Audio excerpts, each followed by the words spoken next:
हर हर महादेव। हमारी आज की कथा है कलयुग और स्त्री।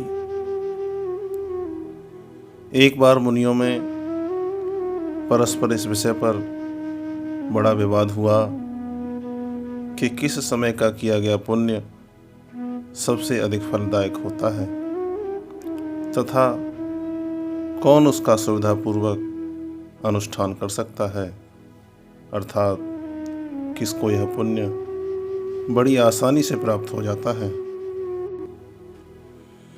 जब इस सवाल का कोई सही जवाब नहीं मिला, तब अंत में वे इस संदेह के निवारण के लिए महामुनि व्यास जी के पास गए।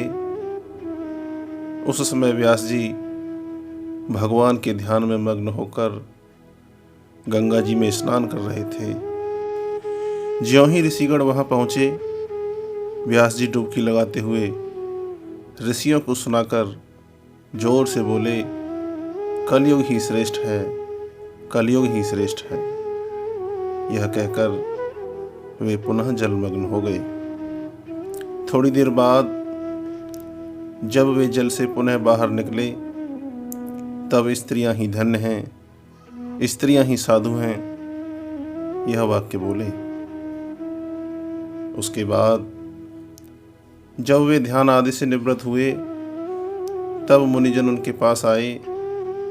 वहां उन्होंने अभिवादन आदि के बाद शांत होकर शुभागमन का कारण पूछा।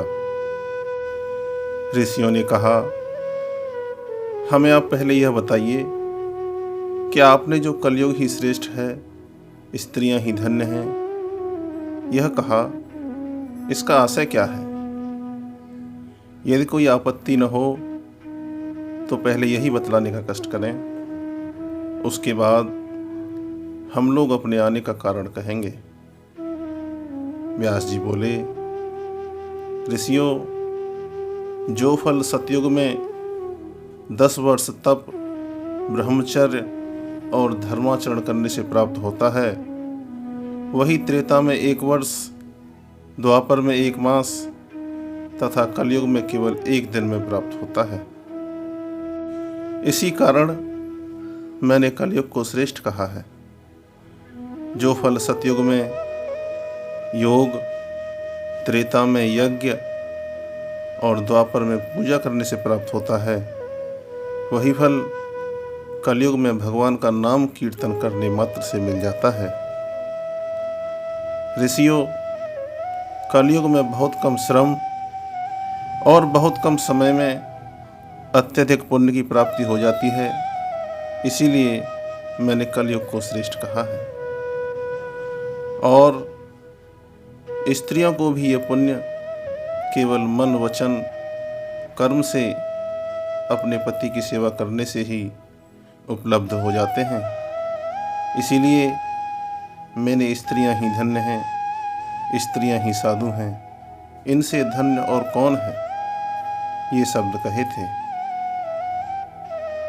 अब कृपया आप लोग यह बतलाएं कि आपके आने का कौन सा शुभ कारण है।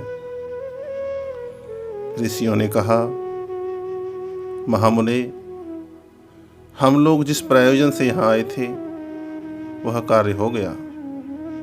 हम लोगों में यही विवाद छिड़ गया था कि अल्पकाल में कब अधिक पुण्य अर्जित किया जा सकता है तथा उसे कौन जल्दी प्राप्त कर सकता है।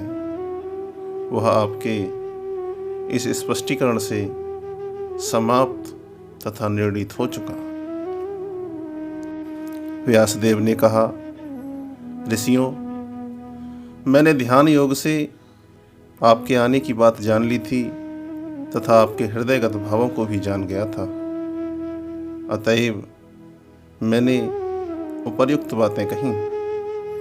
यह सत्य है कि थोड़े से ही प्रयत्न से कलयुग में मोक्ष की प्राप्ति होगी। मुनियों ने बार बार व्यास जी की प्रशंसा की और अपने अपने स्थान को लौट गए। कथा समाप्त हुई।